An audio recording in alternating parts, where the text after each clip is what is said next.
दोस्तों नमस्कार, जय माँ भारती। कैसे हैं आप सब। मैं उम्मीद करता हूं कि salarytrade.com के सहयोग से और अपनी खुद की ट्रेडिंग स्किल से आप बहुत अच्छा पैसा शेयर मार्केट में बना रहे होंगे।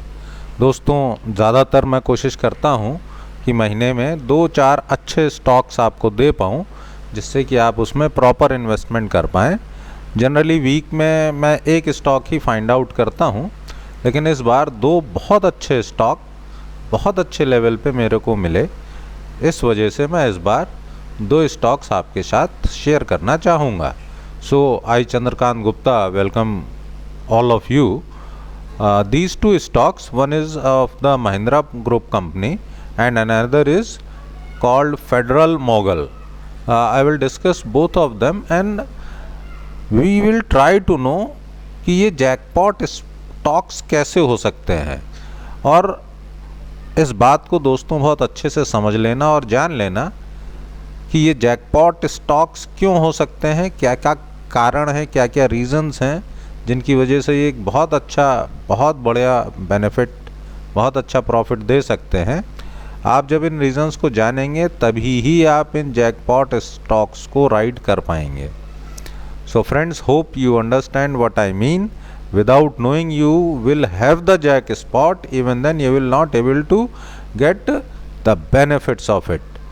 लॉटरी का टिकट है, अगर आपको पता है तो वो बहुत बड़ी चीज़ है, और अगर आपको नहीं पता है तो सिर्फ कागज़ का एक टुकड़ा है। तो दोस्तों, इनका फ्यूचर क्यों ग्रेट है और ये सही समय क्यों है इन्हें ख़रीदने का, और कब तक इसे राइड करना चाहिए, क्यों राइड करना चाहिए, इस बात को बहुत अच्छे से समझ लेना। चलो फ्रेंड्स, आगे चलते हैं वीडियो पे।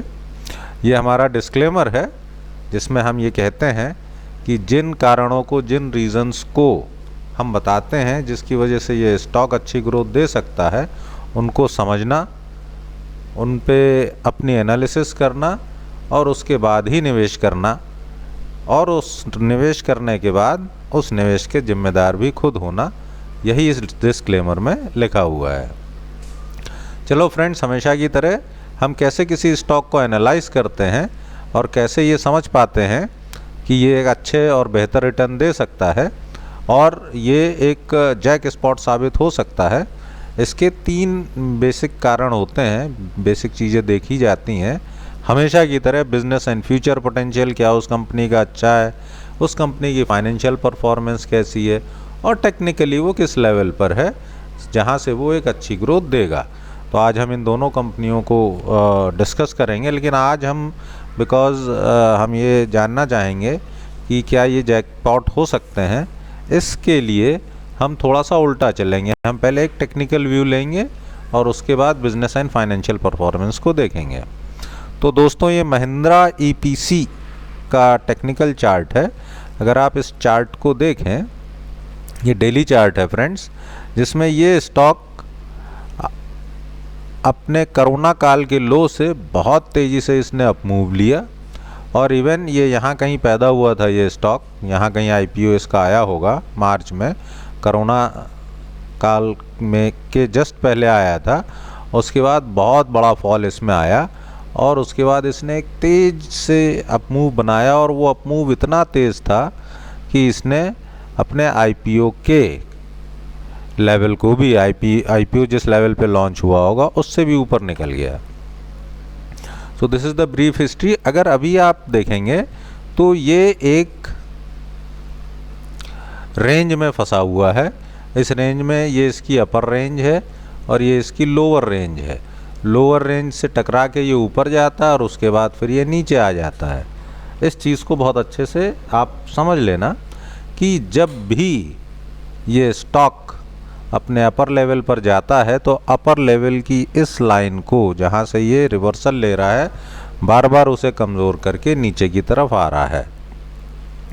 सो फ्रेंड्स, यहाँ पर बाई का एक बहुत अच्छा मौका है अभी अराउंड 140, और अगर उसके बाद ये नीचे जाता है और मौका मिलता है तो 10% नीचे, परफेक्ट एट 10% नीचे, करीब 126 रुपये पे हम सेकेंड बाई इसकी कर सकते हैं। मिनिमम अगर हम इसके टारगेट्स देखें तो 24% हैं, जो कि 173 रुपये का लेवल है। ये लेवल दोस्तों मैंने ब्रेकआउट लेवल कहा है, और क्यों ये यहाँ से ब्रेकआउट ले सकता है उसके कारण देखने की कोशिश करते हैं।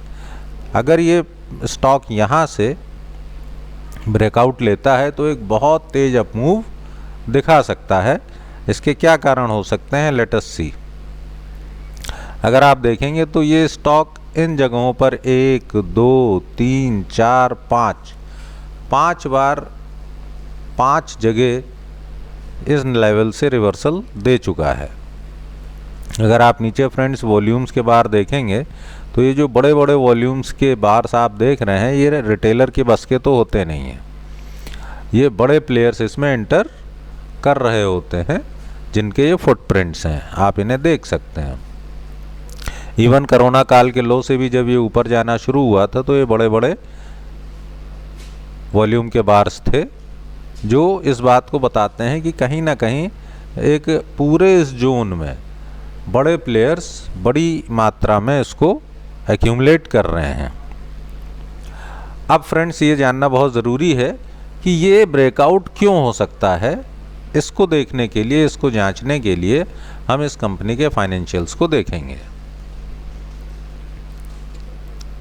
अगर हम इसके फाइनेंशियल्स को देखें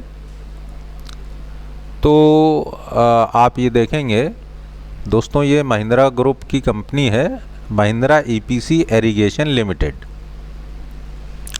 और इसकी मार्केट कैप, छोटी मार्केट कैप है, 400 करोड़ की ये कंपनी है, और इसका रिटर्न ऑन कैपिटल एम्प्लॉयड 14% है। इसका मतलब ये कंपनी अपने किए गए निवेश पे 14% का प्रतिवर्ष मुनाफा कमा लेती है। प्रमोटर होल्डिंग 54% है। इसको हम जरा डिटेल में देखेंगे तो दोस्तों यहाँ पे प्रमोटर जो हैं वो महिंद्रा ग्रुप हैं, मतलब इनके पास महिंद्रा ग्रुप के पैसे की ताकत है और महिंद्रा ग्रुप की टेक्नोलॉजी है। इसमें एक नेगेटिव पॉइंट जो मैं देखता हूँ कि इसमें FIIs एंड DIIs नहीं है, सिर्फ महिंद्रा ग्रुप है एंड पब्लिक है। मोस्टली स्ट्रॉन्ग हैंड यहाँ पे सिर्फ 1% ही है, तो अराउंड 44% पब्लिक के पास है। ये एक इसमें पॉजिटिव पॉइंट नहीं है, लेकिन अगर एक अच्छी परफॉर्मिंग कंपनी है तो उसको ऊपर जाने से कोई रोक नहीं सकता है। लेट अस सी इसके जो प्रॉफिट लॉस हैं, अगर आप देखेंगे ये इसकी सेल्स लगातार पिछले 10 सालों में 75 से बढ़ते बढ़ते बढ़ते 250 करोड़ तक पहुंच गई है। और अगर आप देखेंगे तो कोरोना काल में भी इनकी सेल्स पे कोई बहुत ज़्यादा फ़र्क नहीं पड़ा है, क्योंकि इरिगेशन या कृषि का काम तो चलता ही रहा है, लेकिन यस थोड़ा सा इम्पैक्ट आया है। और अगर इसकी हम बैलेंस शीट को देखें, जहाँ पर बेसिकली हम देखते हैं कि इस कंपनी में कितना कर्जा है और इसके अपने रिज़र्व कैसे हैं, तो एक बहुत बढ़िया चीज़ ये निकल के आती है कि कंपनी के रिज़र्व्स लगातार लगातार लगातार बढ़ रहे हैं। 1 करोड़ से बढ़ते बढ़ते ये 150 करोड़ पहुंच गए हैं। और बोरिंग्स तो ये बहुत कम रखते हैं या रखते ही नहीं है। आप देखेंगे कोरोना काल में जब दुनिया भर को कर्जा लेके काम चलाने की ज़रूरत पड़ रही थी, तब इन्होंने अपने कर्ज़ों को बिल्कुल ही ज़ीरो कर दिया है। तो कंपनी की प्रमोटर्स वेरी स्ट्रांग, बहुत पैसे वाले हैं, टेक्नोलॉजी रखते हैं, कंपनी के रिज़र्व्स बहुत बढ़िया हैं, किसी भी बुरे समय का ये सामना कर सकते हैं, और कंपनी पे किसी भी प्रकार का कोई कर्जा नहीं है। अब थोड़ा सा और इस कंपनी के बारे में जान लेते हैं कि ये क्यों एक जैकपॉट स्टॉक हो सकता है।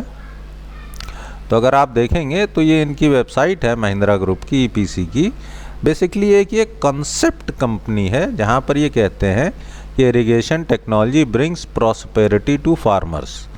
अगर आप देखेंगे तो इनके जो प्रोडक्ट्स हैं वो ये ड्रिप इरिगेशन के ये इक्विपमेंट्स हैं, स्प्रिंकलर्स हैं, रेन गन है, पंप्स हैं। इनका अपना एक हेल्प सेंटर भी है जहाँ पर कोई भी फ़ोन करके इनके प्रोडक्ट्स की जानकारी ले सकता है। बहुत ख़ास बात दोस्तों जो मैंने इनके सिस्टम में देखी वो है इनका नॉलेज सेंटर, यहाँ पर इन्होंने बताने की कोशिश की है कि क्या एडवांटेजेस हैं, कैसे ड्रिप इरिगेशन सिस्टम काम करता है, सबसे महत्वपूर्ण how to arrive at micro irrigation cost. ये बिल्कुल नए कंसेप्ट पे काम कर रहे हैं कि कैसे अच्छे से हम खेती कर पाएँ जिसमें हम वाटर के सिस्टम को अवेलेबल करा पाएँ, और कैसे ये बहुत ज़्यादा मुनाफा दे सकता है, कैसे ये कॉस्ट को बहुत बढ़िया एफिशिएंटली मैनेज कर लेता है। तो एक ये नए कंसेप्ट के साथ महिंद्रा ग्रुप काम कर रहे हैं और इन्होंने बहुत बढ़िया, अगर आप इनकी वेबसाइट पे डिटेल में जाके देखोगे तो बड़े जो फार्मिंग सभी इंडिया में डेवलप हो रही है, क्योंकि इंडिया में अभी जो फार्मिंग है उसमें अगर आप देखोगे तो अब ऐसा नहीं है कि पुराने फार्मर्स पुराने ढर्रों से खेती कर रहे हैं। अब बहुत पढ़ी लिखी, बहुत समझदार यंग युवा पीढ़ी बड़ी बड़ी क्वालिफ़िकेशंस के बाद खेती में आके और वहाँ पर नए नए इनोवेशंस कर रहे हैं। अगर आप महाराष्ट्र, इवन उत्तर प्रदेश, गुजरात, इन रीजन्स में, राजस्थान रीजन्स में आप जाओगे तो आप देखोगे कि बहुत ज़्यादा एक पढ़ी लिखी, एक बहुत समझदार युवा वर्कफोर्स आके खेती में नए नए चीज़ों का प्रयोग कर रही है। तो इस कंपनी के फाइनेंशियल्स, इस कंपनी का कॉन्सेप्ट, इस कंपनी की बैकिंग, सारी चीज़ें इस बात को सपोर्ट करती हैं कि यहाँ से एक तेज ब्रेकआउट आ सकता है। तो फ्रेंड्स, इस बात को समझ लेना कि कैसे इस स्टॉक को हैंडल करना है, अदरवाइज़ आप इसके बेनिफिट से वंचित रह जाओगे। आपको यहाँ पर अभी बाई करने की सलाह है। उसके बाद अगर ये स्टॉक नीचे मिल जाता है तो आप 126 के लेवल पे बाई कर सकते हो। इसके बाद जब ये अपने इस ब्रेकआउट लेवल पर पहुंचता है तो आप यहाँ पे 50% सेल कर देना, so that you should have 50% for the breakout level.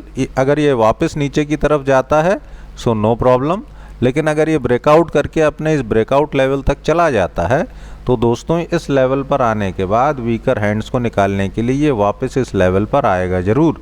And please mark my words. तो यहाँ पर जब भी ये इस लेवल को क्रॉस करेगा, यहाँ पर आप 20% और बेच सकते हैं एंड 30% यू कैन कीप। ये यहाँ तक आके और वापस एक तेज मूव ऊपर की तरफ देगा, that is called the breakout.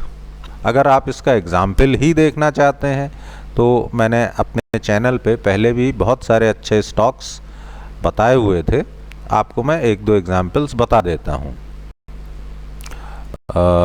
अगर मैं यहाँ पर देखूँ, मैंने आप लोग को एक स्टॉक बताया था काइटेक्स गारमेंट, अगर आपको याद हो तो आप देखेंगे ये स्टॉक काफ़ी समय तक इस रेंज में फंसा रहा और जब ये इस रेंज से बाहर निकला तो उसके बाद इसने इस ब्रेकआउट के बाद एक नीचे की तरफ का एक मूव लिया और उसके बाद बहुत तगड़ा ब्रेकआउट इसने दिया। अगर आप सिमिलर स्टॉक देखना चाहते हैं तो मैंने एक ये गुजरात एल्कली मैंने अपने व्हाट्सएप ग्रुप में बताया हुआ था, जिसने बहुत जल्दी रिटर्न दिए थे। एक मिनट, GUJ गुज,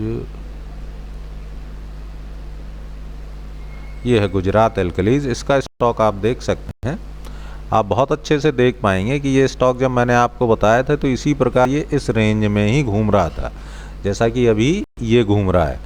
मैंने आप लोग को यहाँ किसी लेवल पे बाई करा के बहुत जल्दी यहाँ पर आपको प्रॉफिट बुक करा दिया था। इसने वापस अपने ब्रेकआउट लेवल से एक बैक लिया और उसके बाद देखिए दोस्तों इसने क्या तगड़ा ब्रेकआउट दिया हुआ है। Similar is the situation can happen over here, so hence this can be a jackpot stock. Please इसको आप अपने राडार पे रखिए और जैसे बताया है ऐसे निवेश करके भारी मुनाफा कमाने का प्रयास करें। दोस्तों, हमारा दूसरा स्टॉक है फेडरल मुगल, जो मैंने आपको बताया फेडरल मुगल। दोस्तों, एक ये बड़ी वंडरफुल कंपनी है जो एनालिसिस करते हुए, चार्ट्स को देखते हुए मेरे सामने आई। मैं आपको इसका चार्ट दिखा देता हूँ।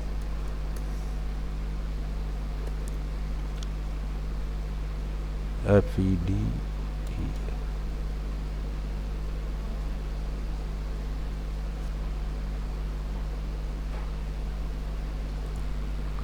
सो दोस्तों, दिस इज़ FM गोएटजे।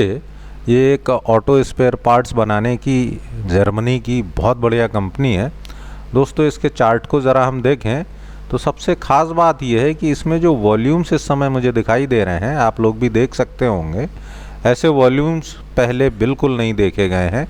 ऐसा लगता है इस लेवल पे बहुत दबा के, बहुत भर के माल ख़रीदा जा रहा है। ये स्टॉक क्यों एक जैकपॉट साबित हो सकता है, इनके रीज़न्स को बहुत अच्छे से समझ लेना। बड़ा प्यारा सा लुकआउट है, बड़ी अच्छी इसमें एक फाइंडिंग निकल के आई है, ये मैं आगे आपको बताता हूँ, इसको ज़रा ध्यान से समझना। अगर आप इस स्टॉक को देखेंगे तो कोरोना काल से पहले ये अपने ऑल टाइम हाई पर था। आप देख सकते हो पिछले साल के जो ऑल टाइम हाई है उसी पर ये ट्रेड कर रहा था, और कोरोना काल में ये स्टॉक 600 रुपये से 650 रुपये से गिर के सीधे 300 रुपये तक आ जाता है, और उसके बाद ये अप एंड डाउन होते हुए इस समय बिल्कुल नीचे के लेवल पर अभी अवेलेबल है। और इस स्टॉक को जानबूझ के ऊपर जाने नहीं दिया जा रहा है, ये वॉल्यूम वार से ये बताते हैं कि इसको दबा के इकट्ठा किया जा रहा है बड़े प्लेयर्स के द्वारा। अब ये जैकपॉट क्यों हो सकता है, इसके रीज़न को अच्छे से समझ लेना। पहले हम इस कंपनी के फाइनेंशियल्स को देख लेते हैं। दोस्तों ये 1800 करोड़ के मार्केट कैप की कंपनी है, और इसका जो ROC है वो करीब 7% है, दैट्स ओके। प्रमोटर होल्डिंग 75% है। अगर इस कंपनी को हम देखें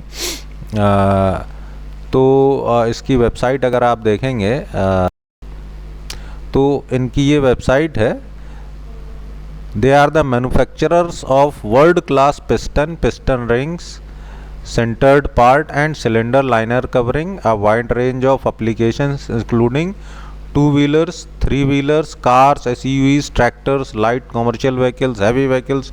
मतलब दोस्तों ऑटोमोबाइल में हर जगह इनके पार्ट्स यूज़ होते हैं। सबसे वाइडेस्ट रेंज है इनके पास, मोस्ट मॉडर्न मैन्युफैक्चरिंग फैसिलिटी है, ISO TS सब मिला हुआ है ओशास। 3 इनके प्लांट्स हैं, बेंगलुरु, पटियाला और भिवंडी में। ये कंपनी मार्केट लीडर है, बोथ ओरिजिनल इक्विपमेंट मैन्युफैक्चरर्स को भी डायरेक्ट सप्लाई करते हैं, आफ्टर मार्केट में भी ये मार्केट लीडर हैं अपने पार्ट्स के लिए, और ये एक्सपोर्ट भी बहुत ज़्यादा करते हैं टू मैनी कंट्रीज़। तो ऑटोमोबाइल कोई भी बने, कार बने, ट्रक बने, SUV बने, ट्रैक्टर बने, हर जगह लाइट कमर्शियल व्हीकल हो, हैवी कमर्शियल व्हीकल हो, इंडिया हो, एक्सपोर्ट हो, हर जगह इनके ये प्रोडक्ट्स यूज़ होते हैं। आप इनके डिटेल में जाके देख सकते हैं। ये इन्होंने एक न्यू वेबसाइट भी लॉन्च की हुई है, मैं आपको दिखा देता हूँ। न्यू वेबसाइट ये इन्होंने अभी लॉन्च की हुई है, जिसमें ये बताते हैं इनके क्या प्रोडक्ट हैं। इस तरीके के इनके सारे प्रोडक्ट हैं। इंजन ऑयल्स भी ये बनाते हैं, और पिस्टन रिंग्स एंड ऑल, ये सारे इनके प्रोडक्ट्स हैं। अब मैं आपको इसके डिटेल्स बताता हूँ कि ये 1954 में कंपनी इस्टेब्लिश हुई थी। इनको अपने बिजनेस का पूरा अनुभव और आइडिया है, लंबा अनुभव है, और फाइनेंशियल ईयर 20 में 50% market share in after market segment में इन्हीं का था। तो ये कुछ डिटेल्स हैं। मैं आपको इसके फाइनेंशियल्स को दिखाता हूँ। अगर आप बैलेंस शीट देखें तो दोस्तों जो हमारा फंडा है किसी भी स्टॉक को सेलेक्ट करने का, इस कंपनी के रिजर्व्स आप देखो लगातार बढ़ रहे हैं, लगातार। कोरोना काल हो या कुछ हो, इस कंपनी के रिजर्व्स बढ़ते ही चले जा रहे हैं, और करीब 750 करोड़ पर हैं। और इसकी बोरोइंग्स आप देखेंगे तो कुछ नहीं है, ऑलमोस्ट डेब्ट फ्री कंपनी है। अब हम अगर इसके प्रॉफिट एंड लॉस को देखें तो इनकी सेल्स अगर आप देखेंगे तो ये लगातार बढ़ ही रही है। अभी कोरोना काल में थोड़ी सी कम हुई है क्योंकि सारी मैन्युफैक्चरिंग यूनिट्स बंद थी, अदरवाइज़ 700 करोड़ से ये बढ़ते बढ़ते 1300-1400 करोड़ तक पहुंच के, और उसके बाद अभी कोरोना काल में भी इनकी सेल्स 1000 करोड़ से ऊपर ही है। तो that is perfectly okay. Germany की टेक्नोलॉजी के साथ, बहुत बढ़िया मार्केट शेयर के साथ, बहुत बढ़िया इसमें इनकी अपने बिजनेस में पकड़ है। Financials are good.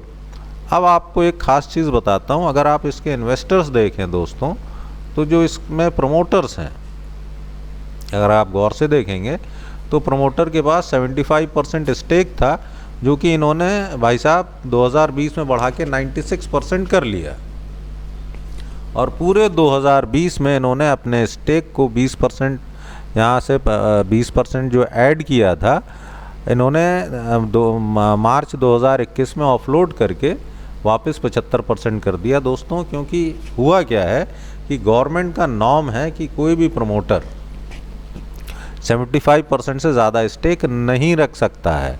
तो इन्होंने क्या किया कि जब इन्होंने अपने इस स्टेक को बढ़ा लिया और उसके बाद ड्यू टू गवर्नमेंट नॉर्म इनको सारा कुछ ऑफलोड करना पड़ा। Maximum a promoter can have 75% और बाकी इन्होंने पब्लिक में सेल कर दिए। अब देखो दोस्तों, जो इन्होंने स्टॉक सेल किए हैं 2021 में वो किसने खरीदे हैं? स्ट्रॉन्ग हैंड्स ने 7-8% तो ये स्ट्रॉन्ग हैंड्स ने खरीदे हैं, बाकी पब्लिक के पास हैं। अब देखते हैं दोस्तों, बड़ी इंटरेस्टिंग चीज़ इसमें यह है कि अगर आप इनके चार्ट को देखेंगे तो 2020 पे ये कंपनी कहाँ थी? अपने पीक पर थी, करीब 650 के लेवल पर। यहाँ पर प्रमोटर ने सारे स्टेक्स, करीब 20% कंपनी के स्टेक्स को बाई किया हुआ है और बेचा कहाँ है? 2021 में। इसको अच्छे से समझ लेना और दोबारा देख लेना कि प्रमोटर ने, जो इसके प्रमोटर हैं, इन्होंने यहाँ 2020 में सारे स्टेक्स को 20% बढ़ा लिया था और 2021 में ये ऑफलोड किया हुआ है। और अगर आप प्राइस देखोगे तो ये पीक प्राइस पर था 650 पे। मतलब इस ऑपरेटर को इतना ज़्यादा बिलीव था इस कंपनी को, अपने कंपनी पर, कि ये बहुत तेज़ी से ग्रो करेगी। Even at the peak price इन्होंने तगड़ी बाइंग की और due to government norms sorry, इनको सारे स्टेक्स कहाँ पर? यहाँ पर बिल्कुल लो लेवल पर ऑफलोड करने पड़े, बेचने पड़े। तो जब प्रमोटर इतना कॉन्फिडेंट है, प्रमोटर अपनी कंपनी पे इतना बिलीव करता है, तो ये कंपनी ज़रूर से ज़रूर एक जैकपॉट साबित हो सकती है, क्योंकि इसके रिजर्व्स बहुत बढ़िया हैं, कंपनी पे कर्जा बिल्कुल नहीं है, कंपनी की सेल्स ग्रोथ इंटैक्ट है, कंपनी अपने सेगमेंट में मार्केट लीडर है, इंडिया में 50 से 60% का मेजर चंक रखती है, बहुत बढ़िया इसके एक्सपोर्ट हैं, जर्मन टेक्नोलॉजी है, पुराना बिजनेस है, टेक्नोलॉजी का बहुत बढ़िया सपोर्ट है। दोस्तों, अगर हम इसके फर्स्ट टारगेट को देखें तो अभी ये जिस करंट लेवल पर है वहाँ से 56% के मिनिमम लेवल मेरे को यहाँ से दिखाई पड़ते हैं। और जहाँ पर प्रमोटर ने अपने बेचे थे शेयर, जो प्रमोटर को लॉस हुआ है, इसकी वजह से ऑल टाइम हाई तक ज़रूर से ज़रूर ले जाएगा। ये किस प्रकार से कैसे मूव होके जाएगा ये तो आगे आने वाले समय में हमें पता चलेगा, जैसा जो पैटर्न बनेगा। लेकिन ये कंपनी ज़रूर से ज़रूर यहाँ से 125% की ग्रोथ दे सकती है। और दोस्तों, अगर इसमें साल, 1.5 साल, 2 साल भी लग जाता है तो भी 125% की ग्रोथ बहुत बढ़िया ग्रोथ होती है। तो friends, the minimum target which one can expect from here is this 53% as I have already told, and long term target, क्योंकि प्रमोटर ने इस लेवल पर बाई करके इस लेवल पर कहीं सेल किया हुआ है, तो वो ज़रूर से ज़रूर कोशिश करेगा कि ये वापस इस लेवल पर आए, जिससे कि उसकी कंपनी की वैल्यूएशंस और ख़ुद के उसके स्टॉक्स का जो वैल्यूएशन है वो उस लेवल तक पहुंच सके जहां पर उसने खुद बाई किया हुआ था। और ये जो बड़े प्रमोटर के ये बड़े जो वॉल्यूम्स हैं, ये इस बात को क्लियर कर रहे हैं कि इस स्टॉक को जानबूझ के यहाँ तक रोक कर और ज़बरदस्त बाइंग की जा रही है। 2 बार इस स्टॉक ने यहाँ से ऊपर निकलने की कोशिश की थी आफ्टर कोरोना, लेकिन उसके बाद फिर इस स्टॉक को इस रेंज बाउंड कर दिया गया और इसको यहाँ पे माल भरा जा रहा है। सो फ्रेंड्स, होप आपको सारी चीज़ समझ में आई होगी। इन लॉजिक्स को, इन रीजंस को समझ के आप ज़रूर से ज़रूर अपने ड्यू डिलिजेंस के हिसाब से आप इसमें निवेश कर सकते हैं। दोस्तों, ऐसी एनालिसिस करने में और ऐसे रीजंस फाइंड आउट करने में बहुत मेहनत लगती है। और अगर आपको ये वीडियो पसंद आया हो तो इसे लाइक करें, अपने ड्यू डिलिजेंस के हिसाब से निवेश करें और अपना फीडबैक ज़रूर से ज़रूर मुझ तक पहुँचाएँ, सो दैट मुझे ये समझ में आ सके कि क्या मेरी बात आपको समझ में आती है। आपके ये फीडबैक से मुझे नए वीडियो बनाने के लिए, नई एनालिसिस करने के लिए बहुत मोटिवेशन मिलता है। Thanks, take care friends, I wish all the best to you all.